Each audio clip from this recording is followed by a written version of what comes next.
Le sais-tu? Il fut un temps où les druides régnaient sur les esprits et les forêts.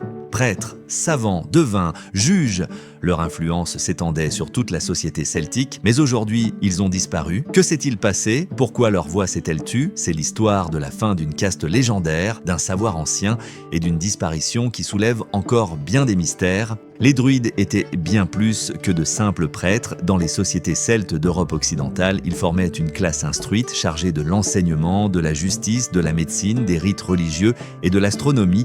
Leur savoir se transmettait exclusivement oralement. Après 20 ans d'études, ils vivaient en dehors des conflits, respectés par les guerriers comme par les rois. Ils n'avaient ni temple ni écriture sacrée. La nature était leur sanctuaire. On les retrouvait en Gaule, en Bretagne, en Irlande et jusqu'aux confins de l'Espagne celtibère.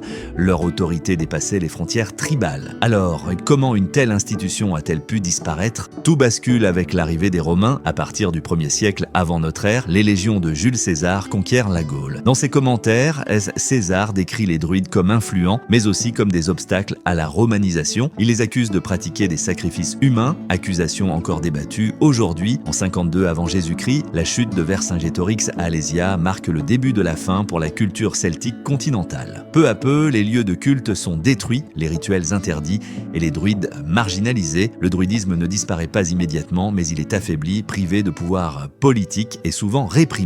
Le véritable coup de grâce vient avec la christianisation. Entre le 3e et le 6e siècle, le christianisme s'impose peu à peu dans tout l'Empire romain, puis en Irlande et en Bretagne. Les druides deviennent les symboles du paganisme à éradiquer. Les prêtres chrétiens s'installent sur leurs anciens lieux de culte et réécrivent leur image.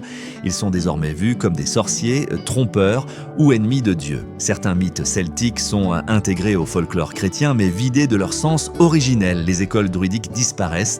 Le savoir oral se perd, l'oubli s'installe. En Irlande, le druidisme résiste un peu plus longtemps. Il cohabite avec les traditions chrétiennes jusqu'au 7e siècle, mais sans soutien politique, il devient résiduel. Certains druides deviennent bardes, d'autres guérisseurs ou disparaissent dans l'ombre. Le savoir druidique s'éteint. Il ne reste que des échos, des contes, des chants, des symboles, comme les triskel, les cercles ou les arbres sacrés. Le druidisme est mort, mais ses racines sont toujours là.